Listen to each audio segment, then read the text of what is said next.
at the beginning of the pandemic, and I'm interested in machine learning, and I'm really excited about the developments in artificial intelligence.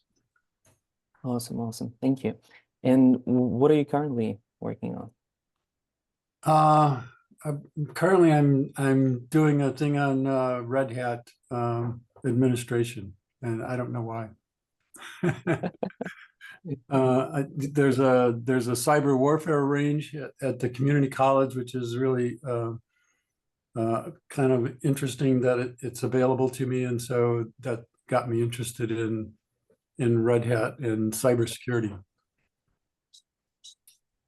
Awesome, awesome. All right, Andreas. Yes, hi. I'm Andreas Martin. I'm professor in applied artificial intelligence in Switzerland. I've attended your talk, exciting talk after. That was really great. I've organized this week a symposium at Stanford, the Triple AI symposium on empowering large language models with common sense knowledge. And I was excited about your talk, and therefore I'm here. I have also some related research projects where we also have the case of having languages which are not represented in large language models yet. So I'm excited to be here, and thank you very much for the invitation. Amazing, amazing. Thank you so much for joining in. All right, Rishi, you just jumped in. We're doing quick round of introductions of who you are, why you're here, and what is exciting for you. Very quick introductions, only for people that haven't done these before. Hey guys, yeah, thanks for inviting. I am Rishi. I am a AI research engineer at Google, have been there for just over a year now.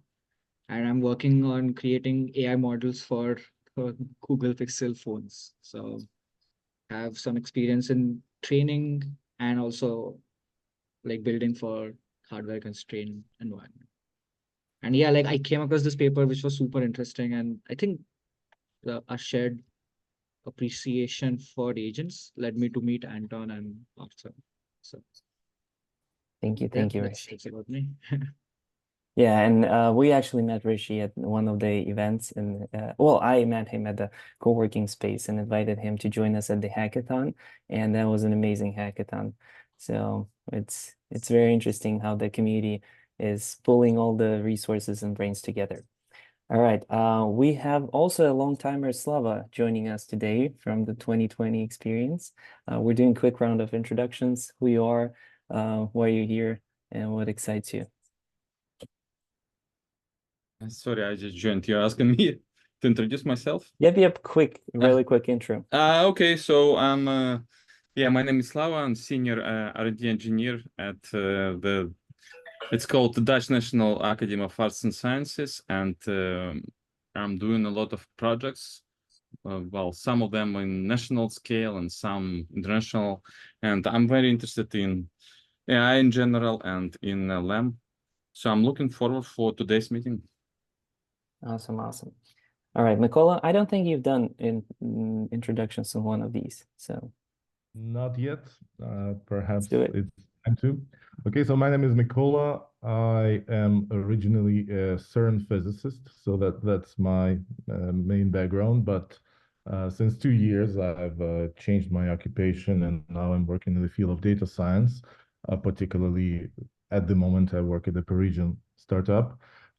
We've worked together with the guys on fine-tuning of Gemma and Mistral for Ukrainian language. And I'm extremely interested in these language issues, and by extension, by all the possible implications of the large language models, agents included. Thank you. Awesome. I think, Isaac, you haven't been on these sessions, so just a quick intro. And I think then we have Piyush, who's also a new member, and then we'll kick off the actual session. Isaac, do you want to do a quick intro? Sure. Yeah, my name's Isaac. I was part of the original Corona Y effort. Yeah, I primarily actually do research mainly in time series forecasting, but I'm also kind of interested in multi-model learning, particularly because a lot of I think time series problems could be enhanced with by using textual or image data. So I'm also just generally interested in LLMs because I do think they were kind of a big breakthrough in deep learning in general. So yeah, I'm interested in today's talk, and nice to meet everyone here. So Awesome, awesome. And Piyush, just a quick intro. Yeah, I met you at the meetup the other day, and I'm working with a friend's startup on product marketing for LLMs across both the public and private LLMs. We build basically workflow tools, and I'm just very excited about working on the space also of open source and responsible AI. So I like the mission, and I'm basically here to learn as much as possible. I have a background in machine learning, and I also agree that the LLMs have been a pretty major step forward. So I'm excited to be part of a community. Amazing. Thank you so much, guys. All right, so let's kick it off. The topic of today's paper review session is AIOS, LLM Agent Operating System. And we picked out this particular paper because of its relevance to some of the recent challenges that we've explored while building agents. So for those that are in our Slack, you can also follow this session and the session agenda. We have a Google Doc in there.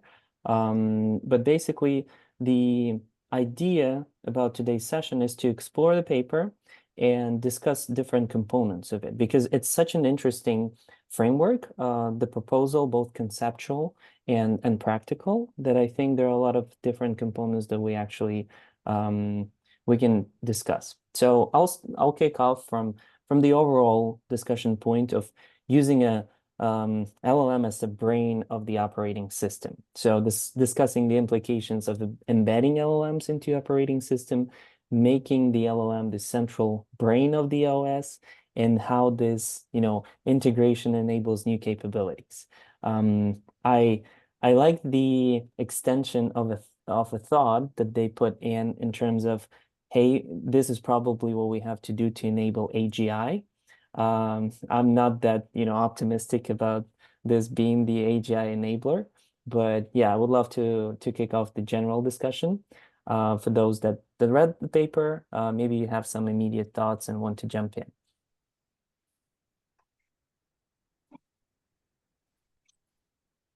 I could jump in on, I do have a thought on the AGI thing, as obviously that's kind of a fun topic in this space as well to discuss, but having read it, I don't know if the one thing that might like technologically push towards that is that it definitely has an emphasis on long context, which is really interesting. Like it uses this operating system LLM kernel model to be able to increase the context length and increase essentially the long-term memory for it. I don't know if that's going to create AGI. I don't know if anyone really knows what's going to create AGI, but it does feel like this could, this kind of AIOS dropped into, one of those Tesla robots or something, could be the step towards creating, an automaton or something that does feel human-like.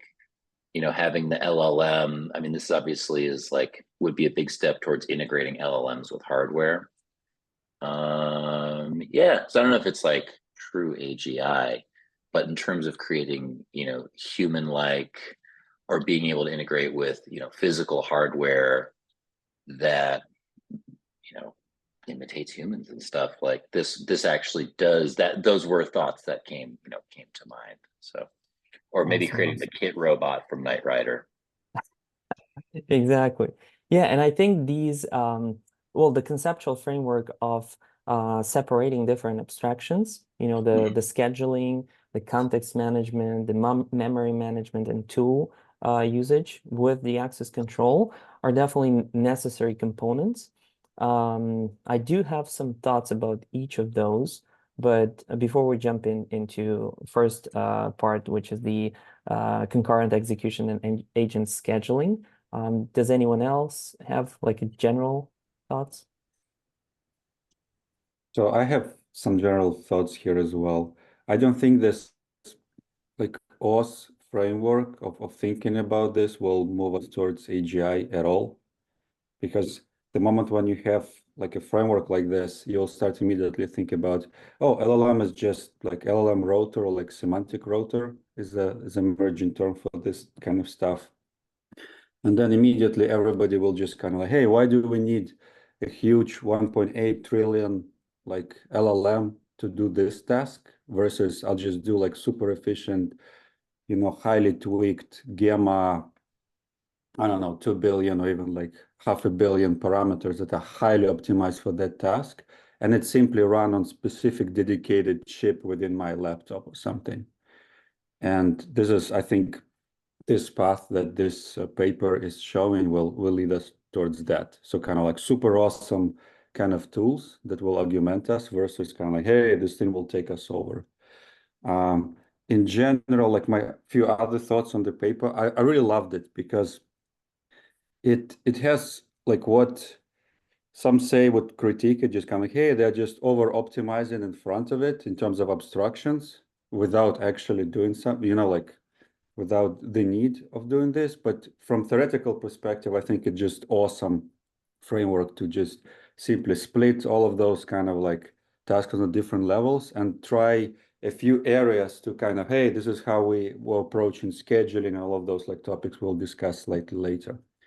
But in terms of, again, like practical application of it, I think there are too much of overthinking it at this point.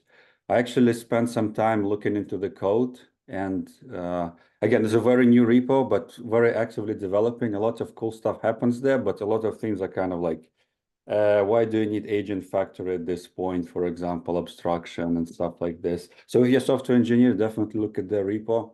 I will start monitoring what they're adding and how it's all done. I did similar kind of work at Google before, and I'm kind of seeing a lot of paths into abyss of having like a hell of tools and kind of navigating all of this. But that's kind of my personal trauma for that. But otherwise, it's again amazing work. Definitely in my like stars on GitHub. Observe, maybe use and practice, in practice as well. But yeah, definitely not something that will. AGI won't take us out through this one. It will actually help us out to build cool stuff. Yeah, and I mean, not surprisingly, I'm on the same train of thought simply because me and Anton basically have been thinking through these exact abstractions like a year ago, literally, when we were first thinking about AI agents as the next wave of the LLM hype. But yeah, same thoughts. I truly think about the practical utilization of these conceptual frameworks. And I totally agree on the over-optimization and abstractions. And with that, let me jump into the next topic, which is the agent scheduling, which I think it's one of those attempts to solve for this at the framework abstraction level without really having the practical let's say experience of doing these agents in production or any kind of LLM apps in production. Fortunately, I have a bunch of that experience, and I can tell you that a lot of it has to attach to the application layer and the actual business use case, simply because you can't defer to those kind of like super complex multi-dimensional optimization problems at the level of the framework. It simply won't work. It works for the theoretical, hey, let's run 10 agents at the same time and they do some random things and we'll optimize towards the delay and the timing of it. But when you, let's say, put this into a real environment where there's accounting firm that has different clients and you have to run 100 agents, and there are things like, clients that are bigger, that are paying more money, or clients that are performing much more complex tasks. Like if you have a big tech company that needs to pull a P&L report and requires a bunch of agents, pulling a bunch of data and tool usage, you're not gonna stop that in favor of 100 other small agents that are doing a very quick action of like doing projections for some small business entity. So in my opinion, it's a nice attempt to abstractionize this layer, and some good, the algorithms used, the approach makes sense, but I think it will live on the application level and probably in some other form of a framework that is dedicated towards that. If not, being built by the actual, company themselves. So that's my thoughts on the first scheduling component of it.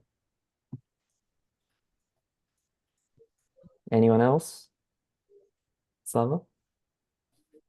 Yeah, probably I will be quite negative about what I see and what I've just read, because to be honest, yeah, it's very typical. I didn't expect anything else. So what I don't see data itself. So it should be some data layer. I see some APIs, but okay, you're querying APIs, you're getting some information. So how this information will be integrated?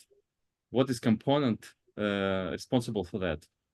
Probably I'm missing that in the paper, but and someone took a look in the source code, but I don't see it working. So I think they thought that probably it's LM itself, which should like get all these kind of information from all sources, but I don't believe it's even possible, because LM is just stupid by itself. You should apply something like knowledge graph integration, or like all these fancy semantic web algorithms to integrate data, and it's not accurate, it's just prediction. So you should apply different kind of approaches. But yeah, this is what I also see. So it's not knowledge graph. It's I think they just put this task to LM itself, and what will happen if LM will start to hallucinate because it doesn't know how to answer. Yeah, So extremely relevant point.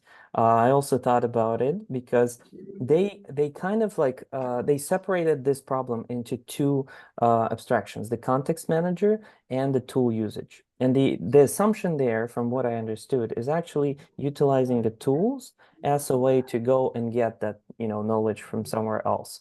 And then the context manager performs the actual function of integrating that data into it. But that's exactly where the hallucinations happen. So there's nothing about, resolving that in this layer. I also agree that's a huge problem. Yeah, and I think those examples not really convincing about like search weather in Paris. How LLM knows what is Paris and where is Paris? So, it's a great simplistic example where LLMs definitely know that, but I'm not sure. So if you'll ask like generic question about weather in Amsterdam, you don't know where Amsterdam is, right? It's like you can be New Amsterdam as well in all times. So true. There is disambiguation always, and well, it's I don't see how it's going to work as a system, as operating system. I do know there is a small town in Texas called Paris, so it could be confused by just that very fact that there's a small town in Paris. It's a small town in Paris, in Texas. So exactly, yeah. Oh, by the way, so there is also an assumption that LM somehow knows which API to query to get this information, which is probably not true, because you should really register these and to connect to some website where you actually have this information. You can harvest from Google or whatever. So it should be some interpretation level from where to get information. And also I'm missing it in this paper. Agree. Oh, anyone else?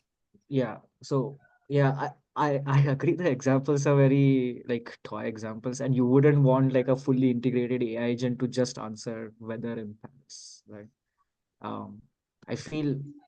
I do feel that the memory management part is important, and like the current limitation from the RAG systems that we are seeing is that how do you first of all partition chunks that will fit in the context window of the LLM, and how to do that in a smart and like semantic way, right? So I feel having the LLM kernel very close to the memory, which that could basically help us solve this the chunking problem, because chunks will discretize the memory. Like here, it's possible to have a continuous space where the LLM can decide which part of the memory to look for and then do like a RAG over it. So that will help. And for the question from Slava, right? Like how will the LLM know which tools to call? It's trained to do that. No, I actually think that what Slava is referring is like, okay, we know LLMs are capable of tool usage. Now, which tools should they use? Because let's imagine in 10 years from now, there's going to be an abundance of tools exposed to LLMs or agents. And I even, claimed that there's going to be the A to A protocol, agent to agent communication. So let's imagine there's 10,000 of different tools out there. Which tool should the agent use to get that information, to assess the knowledge and actual validity of data? Like that's going to be a very, very hard problem to solve, right, Slava? That's what you're referring. Yeah, that's correct. But also I was referring to like static and dynamic information. So I can understand that you are probably training LM on some corpus of documents. So it can recognize that this is weather. Okay, it can recognize location like Paris. However, how to get information on specific day and from where, this is not clear because it's not part of training model, right? So it should be connected to some agent that allows to find this information, and you should also understand that this reliable source, right? So it should give you some provenance information back from where it's coming. And this is not what LM usually do. However, there is a Bing integration in Skype, Microsoft integration in Skype. So it can give you some references, but I believe this is not really like what OpenAI currently does. Yeah, they're not, ChatGPT not providing you references from where some information is coming. Yeah, and some of the new, let's call it search engines like U.com is actually focusing on trying to do that, where they try to do the citations, referring to their index, which is a great step into the first direction, because people are starting to realize exactly what you're referring to, Slava, where LLM, we should use the language model as the language model, not the actual knowledge model. So the parametric knowledge that exists there cannot be relied upon to actually assess any validity of any information. We should only utilize it for the language modeling task. And that's why companies like Perplexity and U.com separate those things. They separate the index and they separate the language generation. It still hallucinates, and I've seen that, especially when you go into other languages, which is interesting. But I do think this problem will get resolved, in my opinion, will get resolved by further separating from language models as the knowledge source and relying on parametric knowledge, and further integrating into the external sources with provenance. Because I do agree, like especially when we're going to have these complex agentic workflows, the complexity and the speed of execution will be insane. It will be impossible to trace anything that happens in that black box of computation, especially as the token inference grows even faster. We're already seeing that with companies like Fireworks and others that are enabling insane speeds, or Grok, those LPU chips. So it will be impossible for us to track that provenance if it's not baked into the design of the systems at every single stage. Hi, thanks. So Arthur, I've got a suggestion. Now, I hope it's not too random, but just thinking of like how the brain works, going back to the biology aspect of it. So if you think of it like we are doing RAG ourselves, right? So we have got this LLM that is trained, and then we get the real life input, and then we mix like the model of what the world is. Like there's what's called top-down prediction, and this has been shown in neuroscience. And then you use the also like whatever information is coming in, and therefore you act. Now, if you think of it like the brain itself, like what is an LLM, and what are these sort of these units, like in this diagram. So the actual and what is library? Huh? And what is library? Because we still go to the library to RAG.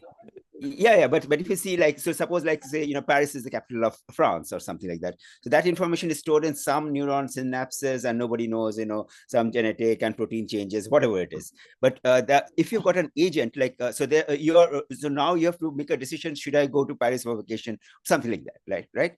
So that is going to use all this information. So it uses that information from that LLM, and it knows, okay, Paris is the capital of France, and something else. It uses these different agents, and so it's working over a lot of these models, and then it's getting it together. It's somewhat similar. That's what the point I'm trying to say is that the way our brain works, and I mean, if you use the same thing and how the memory is put together in, like, the hippocampus, I don't know, like it's just like the way our brain works. Maybe we can use some of those ideas here.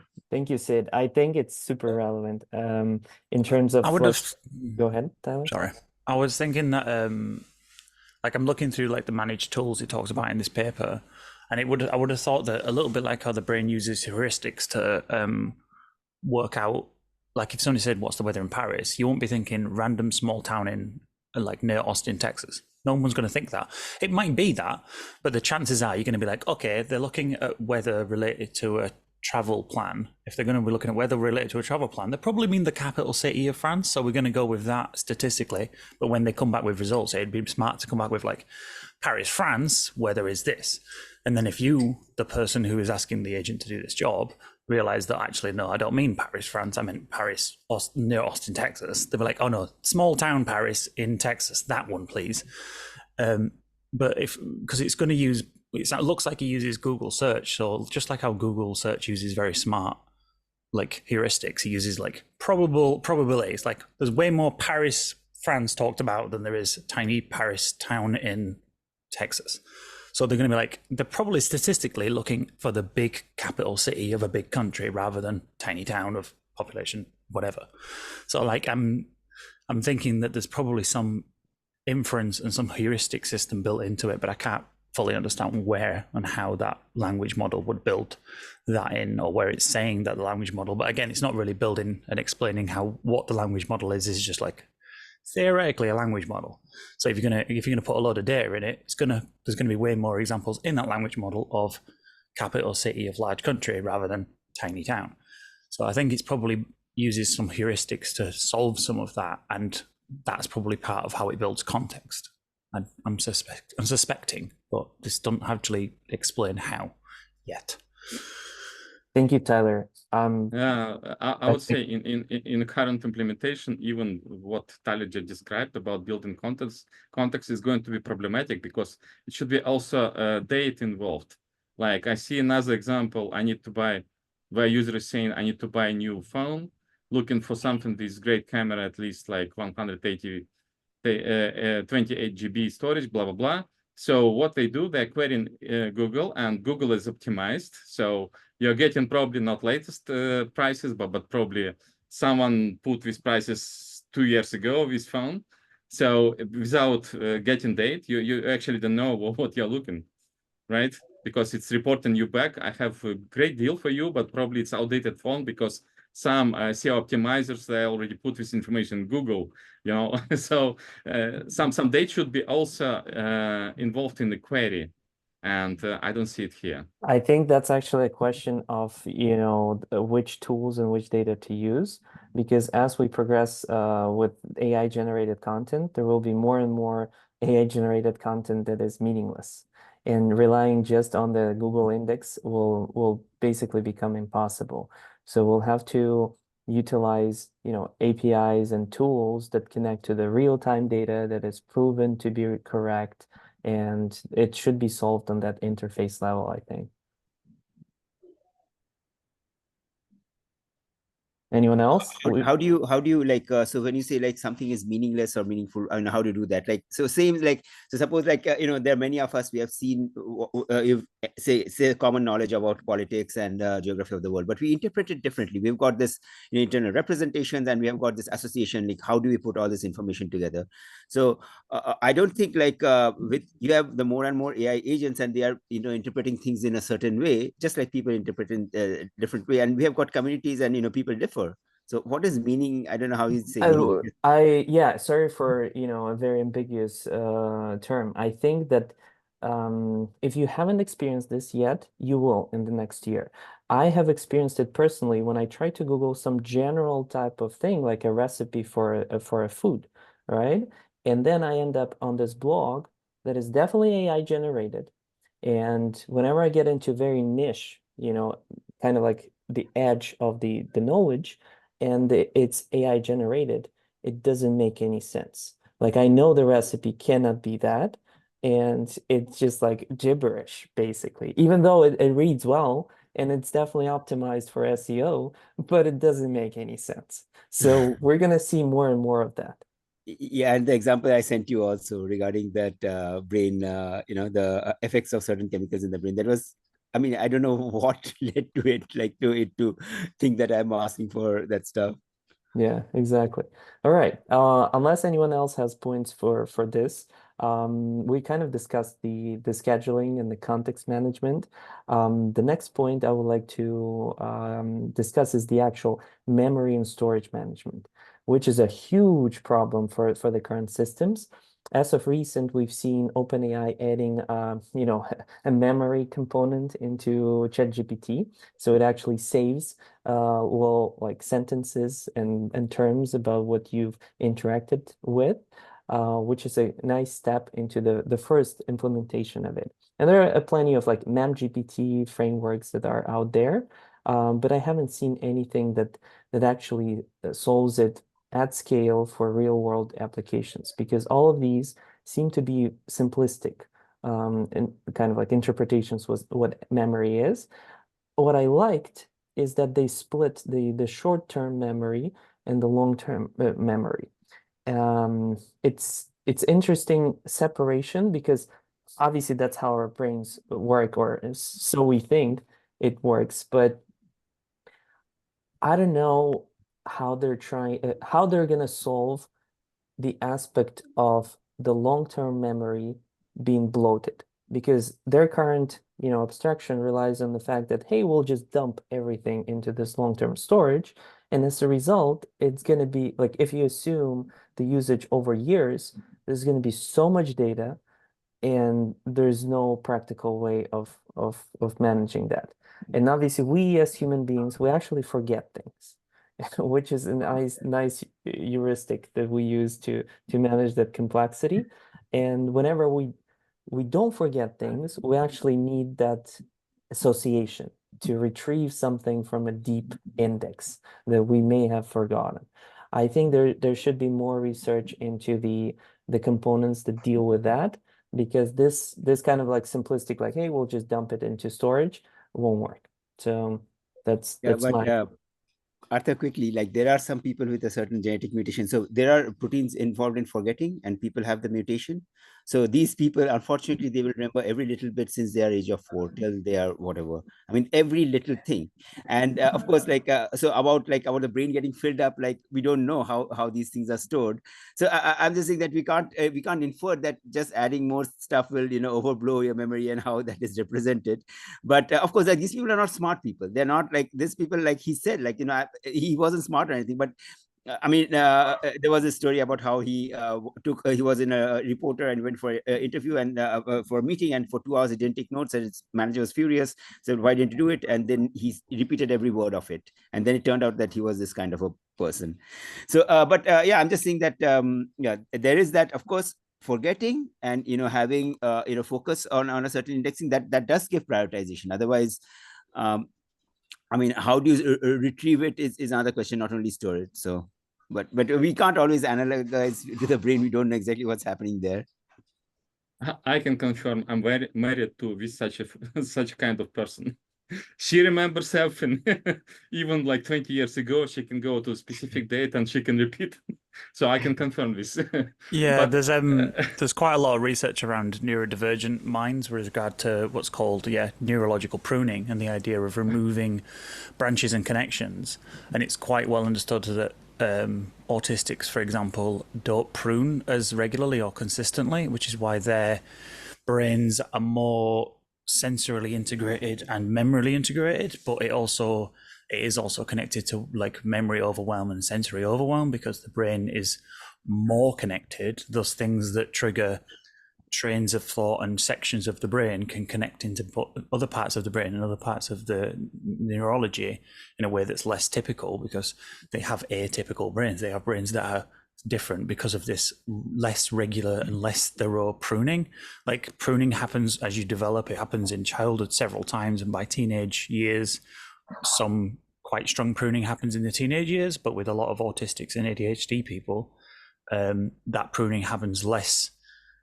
It's so much so that it surprises people when I remember things, and I'm like, I don't remember why I remember it, but it feels like a thing that's accurate, and I can't remember why I know this thing now. But at some point, my brain has digested it enough that when you give me something to prompt it back, like you said, that deep memory just comes back, and I'm like, I can't remember why I know this random thing about Charlemagne, but I do. Fucking don't know why though. Yeah, that's an interesting. So like in my experience, what kinds of things you remember or tend to remember also depends on your own personality, right? So for example, my dad is a very outgoing person. He likes to make friends, and somehow he's able to remember the extreme minute details of the people that he meets. And then for the next meeting, he sort of brings that back up, right? So that is a skill that he has developed because he likes to talk to people. While me, I'm more of an introvert, so I tend to remember different things. So it's possible to integrate this like forgetting or making relevant memory pockets in LLMs, but obviously that will have a limiting factor on the size of the actual memory bank that you use. While for us, it's not clear how much capacity we have in our hard drive. So that will be something interesting to study. But that's why I think going down to a systems level will definitely improve the whole integration of memory with LLMs. That's why this is an exciting paper for me. Thank you. Anton, you have a hand? Yeah, this is kind of like exactly the idea I was already thinking for quite a while. Like for agent, building like actual like AI agents, we need to have a concept of like experience of the agent. Because one thing is like, hey, we have a RAG, for example, like pipeline. This is not agentic experience, and simply kind of like pipeline where the data flows from essentially your long-term storage to kind of your context. And then with LLMs, now our RAG pipelines suddenly become, hey, it's a RAG agent now, which not exactly true, because you need like experience for an agent. So, I mean, previous experience is exactly what was just brought up. Like, what if your agent is optimistic versus pessimistic, introverted, extroverted in the context of how agents interact with each other?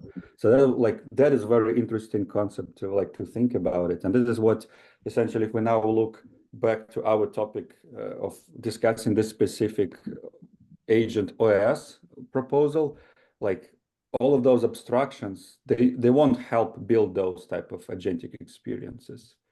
And so this type of thing is, I think it's, that's why I'm a believer that we shouldn't rush to all of these abstraction levels, because there are no utility of having, oh, here is the memory level, here is like kernel of OS and stuff like this, just simply because like in order to build something more complex, or even just something simple, but it's like a swarm of dumb agents, you still need some kind of hive mind to be modeled somewhere, and it won't be like on just one level. It will be like between all of the like 4 levels that the paper proposes, and all of the optimizations will be like on hardware level. NVIDIA will come up with some unified memory kind of new architecture to make sure that the swarm of agents actually could interact very quickly on a hardware level, not even like driver level per se. So yeah, so kind of like I really like this idea of kind of like memories, but then each agent built its own mechanism of how they forget or what they remember based on the experience, like tasks they performed before or things like that. And if we start thinking in this type of paradigm, think about this. If I'm doing some kind of research, I would love to kind of, hey, I would like to have a PhD student, a copy of myself, but who was not studying math, but more linguistic. Go and do research the same way I do through papers.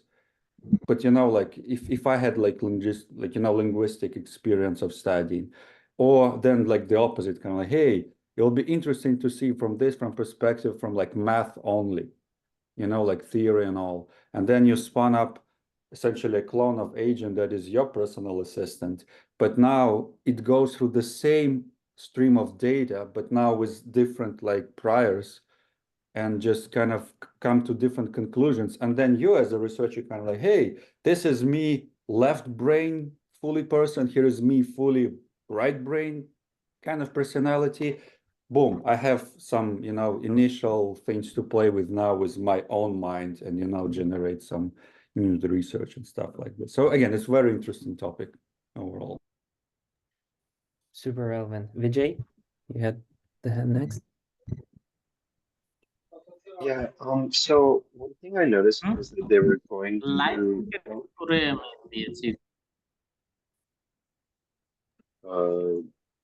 let me adjust my mic.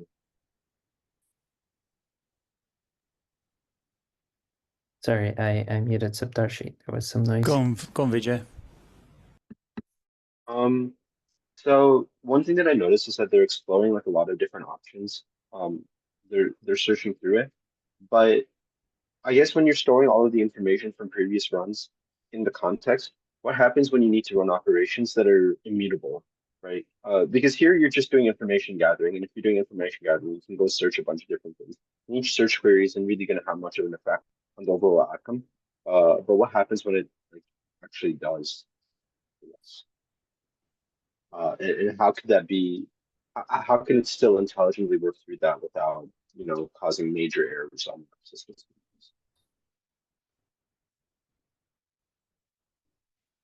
Wait, so I want to understand what your question was. Are you asking that if you have a memory bank and one of the agents needs that memory is not relevant to one of the tasks, how can that agent still perform? Is that what you're asking?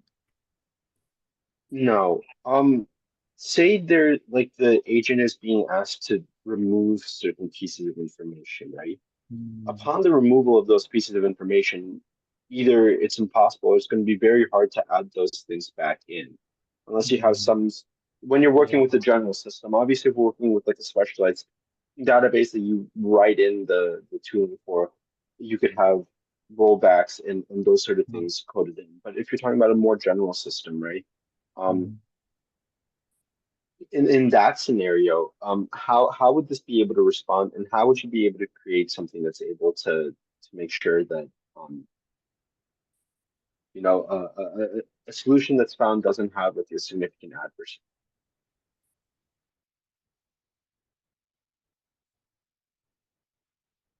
Yeah, in that case, each having a common memory will be detrimental, right? Or it can, but each agent task needs to spin up its own buffer, for example, which will keep updating and not update the underlying memory. Yeah, that's an interesting point. I had a thought around what Anton was talking about, how a swarm of dumb agents, for lack of a better word, how they would be able to do tasks, and something would be managing the dumb agents' prioritization and their experience pools. And that kind of made me think that the parallel to that with people is what's called the knowledge of the crowd, and the idea that an individual can sometimes be very good at guessing a thing, or thinking the probability of a thing or a chance of a thing, but on average a crowd of people collectively are more accurate than an individual. So if a crowd of dumb agents had disparate experiences and disparate skill sets, but rather than each individual agent being the thing that as the arbiter of accuracy, what would a crowd of dumb agents be able to I think this, what does everyone else think? And then the collective responses between all the agents will be able to come up with a more accurate piece of information because of their individual experience pool is bigger, then the whole collective experience pool is going to be more accurate than the individual experience pool. And how would you manage that in a memory sense, or how would you manage that in like a connecting, integrating way? It'd act more like a hive mind with separate sections. And if that's something that this sort of AI, this OS is kind of thinking of as like the head of all this hive, that would be the thing that would occasionally go like, okay, one of you's come back with a question. Now I just need to ask everyone else their thought, all the other agents their thoughts, in case they can summarize it in a different way. And then would that collectively be a more accurate response rather than the single individual agent?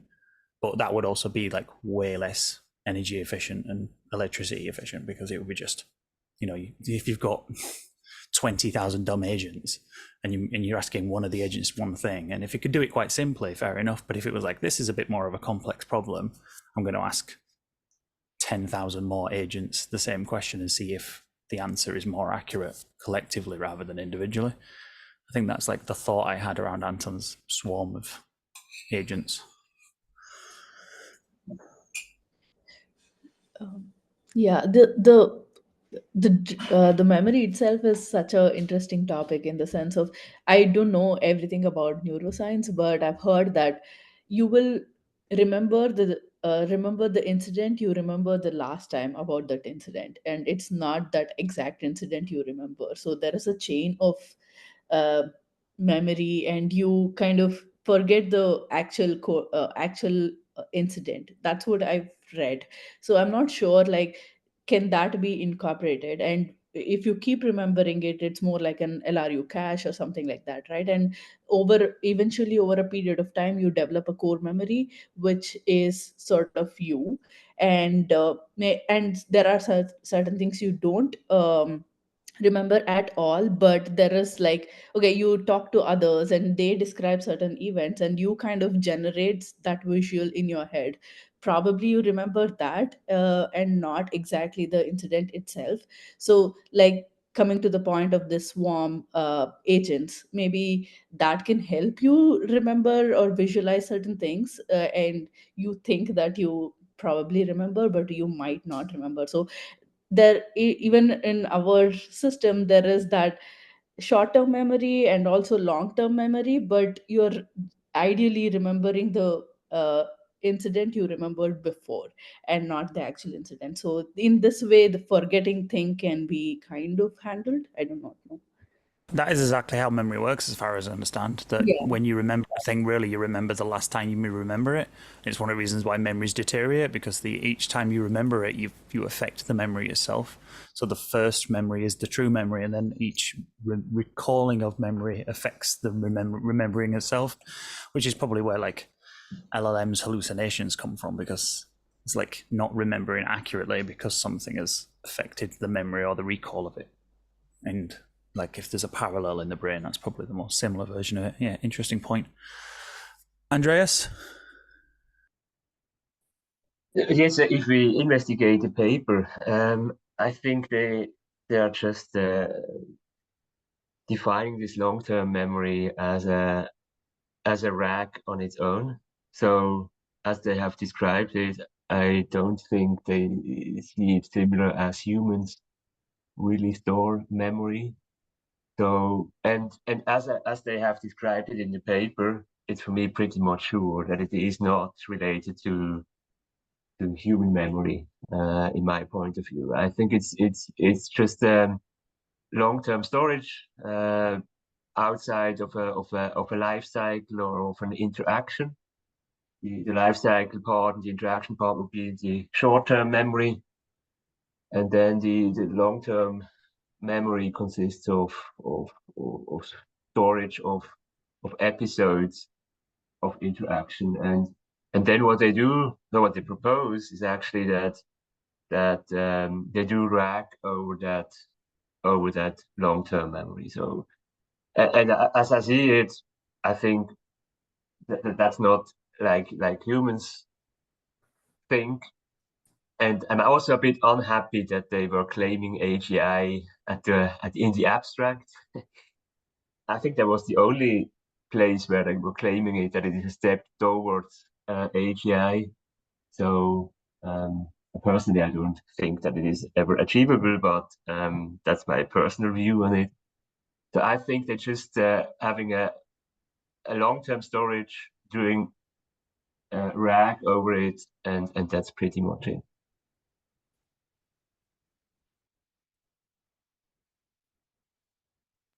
Thanks for your point there, Andreas. It's an interesting one. Clearly digesting the paper and really taking the point of how they're trying to get their point across. And yeah, the reference to it being general intelligence when really this is only, they think of it as only one step towards it. Sid? Sorry, I have to leave a bit, but I'll have my computer with me. So yeah, I just wanted to say, Tyler, about your point about, replacing one memory with the other. Again, we never know, right? We don't know. But suppose I say like, I met somebody I like, and at that point, I have a memory, I like red at that point. So I say, oh, this person was wearing red, or whatever. I think that, oh, this person must have been wearing red. And later on, I think, I start liking blue. I said, oh, and I still like that person. So I said, no, that person was actually wearing blue. So now it could be like, basically, I am changing the memory, but I'm not forgetting it. It's just like what I like at that point. It's not the same as saying that it says something is, it's a Paris is the capital of France. What I'm saying is that memory is often like, we have to rationalize our existence in the world at a certain point of time, and memory, it has to fine tune our models or whatever, like things that everything is going great and this is the best of all possible worlds. But it's not saying that we are, there's a finite limit of memory, or that we have to replace one memory with another. I don't know if that those things can be inferred from that. That is my point.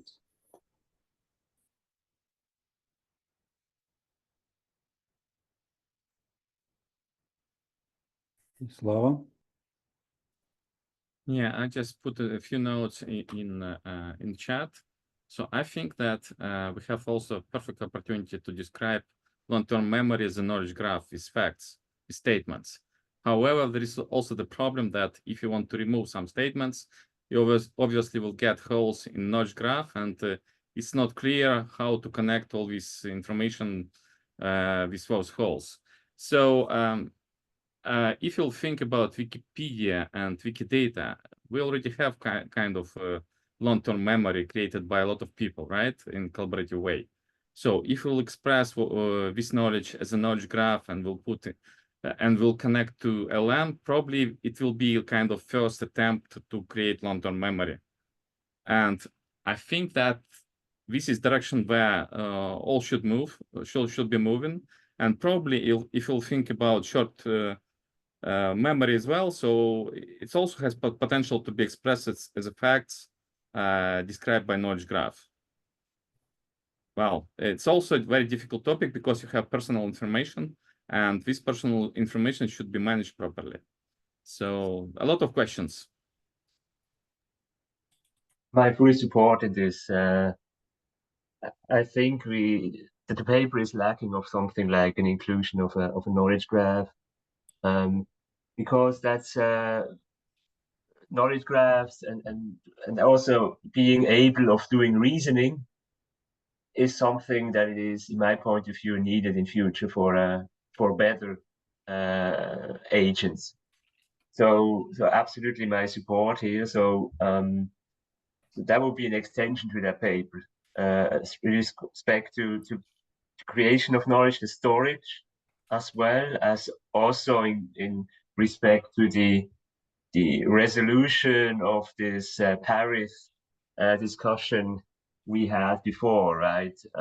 So I'm pretty much sure that is much needed here in that particular paper to incorporate that, which also would think to Kahneman's thinking fast and thinking slow things. So what we have at the moment here is more the thinking fast approach, the probabilistic approach, and it's a bit of lacking the thinking slow reasoning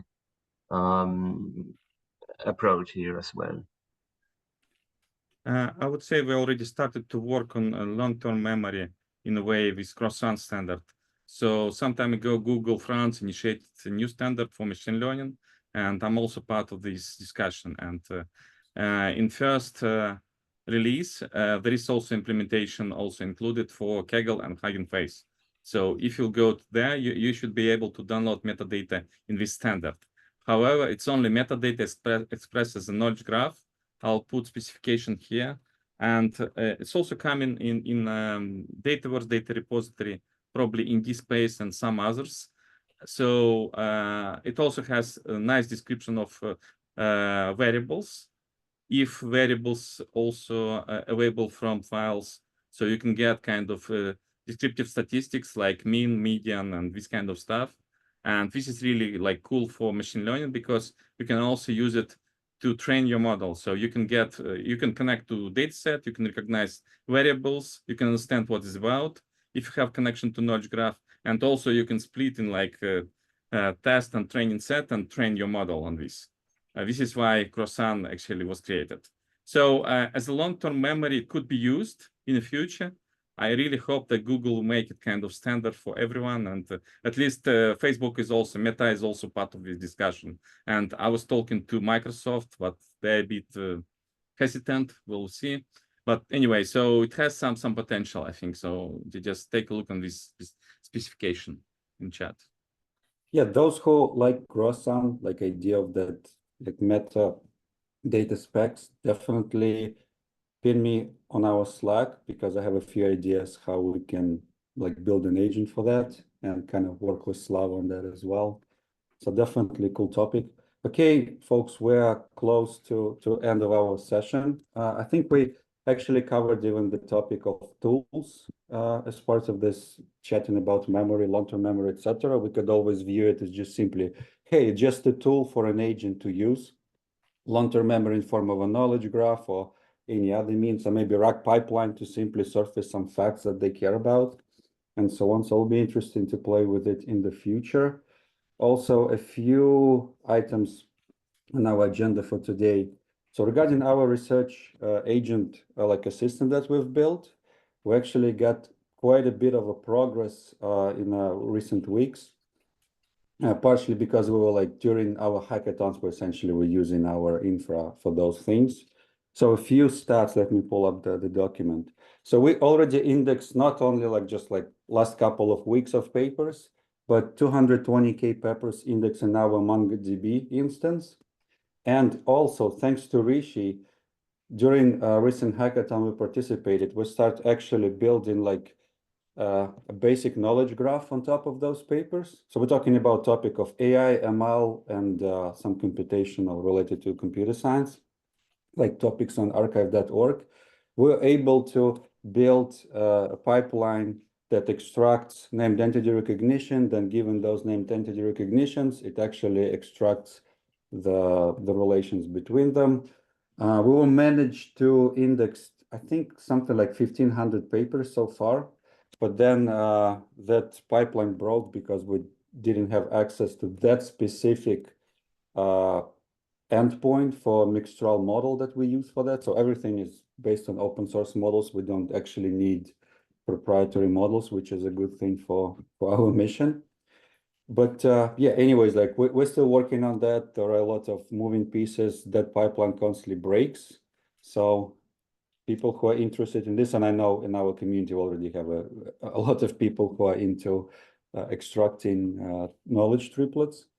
But this is kind of like one of the big kind of like tasks for upcoming weeks is we want to index like all of the papers. In terms of index, I mean build knowledge triplets from them. And that will be great to have some discussion in Slack on what is working, what it's not. I think collectively all of us have examples when it's not working well, but it will be great to see actually and pull, consolidate the pipelines that are actually working and actually deploy them. So that will be like upcoming tasks. Also, we already have our like basic agent that ingests papers working non-stop, like pretty reliably in terms of pulling daily papers from archive.org and then summarizing them. Again, we have basic summary of a summary type of agent there. Will be interesting to, if somebody is interested in to build, what was that Raptor type of pipeline or something more sophisticated in terms of hierarchical like summarization. That'll be interesting to work on. And again, we have already a basic pipeline working. It just kind of like play with prompting and kind of like all of those strategies. So we have a bunch of tasks for that. Also, next step, the major one is based on those daily summaries to build weekly summary of what is actually important for us to discuss. So that is like, I'm interested in somebody who will take the lead on that task, because it's a new thing and somebody needs to kind of be super motivated to do exactly that. So yeah, pin me, like post in a Slack if you want to do this weekly digest based on daily digests. Yeah, that's about it. Any other questions? I'm good, Anton. How you doing? Okay, then. So we are just 4 minutes over the time. Thanks everyone for coming in. It was like really great session, especially the topic of memory. I think this is the crucial for, you know, for building agents actually. So a lot of interesting stuff and thoughts. Thank everyone. Thanks for everyone. Happy Easter, everybody. Bye, guys.